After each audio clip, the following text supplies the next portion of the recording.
কিন্তু শীত প্রায় শেষের পথে, আর এই সময় কিন্তু আম গাছে বকুল আছে, তারই সাথে এক ধরনের গাছে ফুল হয় যেটা খেতে অনেক মজার হয়, বছরে একবারই হয়।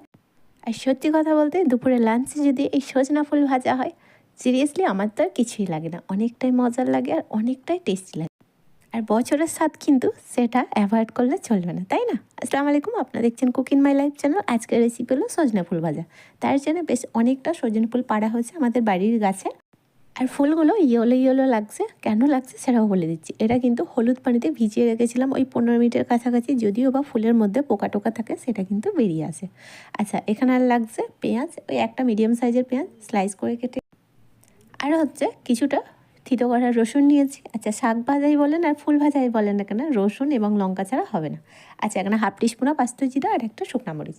তারপরে কড়াইয়ের মধ্যে ফার্স্টে আমি ওই রিফাইন তেল অ্যাড করছি, আপনারা চাইলে সরিষার তেলও অ্যাড করতে পারেন, কোনো সমস্যা নয়। 2 টিস্পুন অ্যাড করেছি। তেলটা বেশ ভালোভাবে গরম হলে এর মধ্যে শুকনা মরিচটা 2 ভাগ করে অ্যাড করে দিলাম।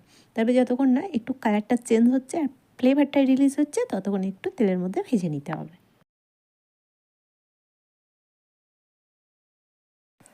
আচ্ছা, লঙ্কার কালারটাও কিন্তু চেঞ্জ হয়েছে আর ফ্লেভারটাও কিন্তু রিলিজ হয়েছে। তারপর হচ্ছে আস্ত জিরাটাও অ্যাড করে দিলাম। তারপর একটু জাস্ট ভাজা ভাজা হলে পেঁয়াজ স্লাইস করে রাখা ওটাও অ্যাড করে দিলাম। আচ্ছা, পেঁয়াজটা বেশ কালারটা একটু চেঞ্জ করতে, গ্যাসের ফ্লেম কিন্তু মিডিয়াম টু স্লো ফ্লেমেই রাখতে হবে। অতিরিক্ত হাই ফ্লেমে রাখলে কিন্তু পেঁয়াজটা অতিরিক্ত কালারটা চেঞ্জ হবে, মানে কালচে ভাব চলে আসবে, সেটা একেবারে সজনে ফুল ভাজাতে টেস্টটা আনবে। আচ্ছা, এখানে একটা ছোট্ট টিপস দিই। সজনে ফুল ভাজা অনেকেই কী করেন, একটু ভাপিয়ে নেন, মানে সিদ্ধ করে নেন, তারপরে হচ্ছে ভাজে। বাট আমি কিন্তু এখানে কোনো রকম সিদ্ধও করবো না, ভাপাবও না, ডাইরেক্টলি কিন্তু ওই হলুদ পানিতে ভিজিয়ে রাখা, মানে পানি থেকে তুলে রেখে ভালো করে পানিটা একদম ঝরিয়ে নিয়েছি। আপনারা চাইলে সজনে ফুলটা সিদ্ধ কিংবা ভাপিয়েও নিতে পারেন, বাট আমার মতে বলে, আমি যতদূর দেখেছি কিংবা খেয়েছি, সজনে ফুল ভাপিয়ে নিয়ে ভাজলে কিন্তু ওর ফ্লেভারটা এবং টেস্টটা একেবারেই নষ্ট হয়ে যায়। আচ্ছা, তারপরে হচ্ছে সজনে ফুলটা অ্যাড করার পর ভালো করে একটু 2 থেকে 3 মিনিট মতো ভালো করে স্টার করে নিলাম। তারপরে ঢাকাটা অফ করে দিয়েছিলাম। যতটা এক্সেস পানি আছে, মানে ময়েশ্চার, ততটা বেরিয়ে আসবে। আর একদম শুকনা শুকনা হলে ততক্ষণ আমাদের ওয়েট করতে হবে। দেখে নিশ্চয়ই বুঝতে পারছেন, পানিটা কিন্তু এক্সেস একেবারে শেষের পথে শুকিয়ে শুকিয়ে এসছে, আর জাস্ট কিছুটা বাকি আছে। তার জন্য আবারও কিন্তু ঢাকাটা ওপর থেকে অফ করলাম, আর একবার করে ওপেন করছি আর একবার করে মিশিয়ে নিচ্ছি।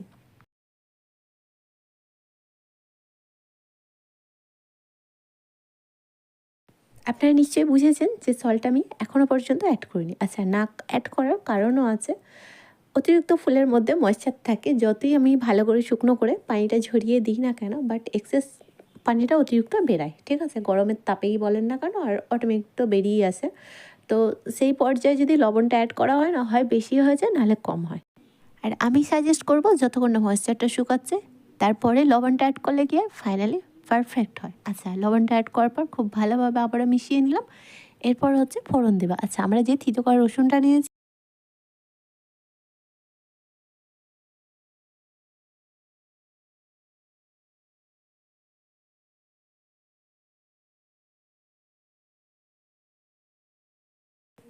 আচ্ছা, আমাদের কিন্তু সজনে ফুল ভাজাটা প্রায় শেষের পথে। এরপর হচ্ছে ফোড়ন দেবো, তার জন্য ওই যে গরম তেলের মধ্যে থিতো করা রসুনটা অ্যাড করে দিলাম। ফ্লেভারটা রিলিজ হলে আর রসুনের কালারটা একটু ব্রাউন কালার হলে সজনে ফুল ভাজার মধ্যে, মানে কড়াইয়ের মধ্যে অ্যাড করে দিন। তারপরে ভালো করে মেশানোর পর ফাইনালি আমাদের সজনে ফুল ভাজা রেডি।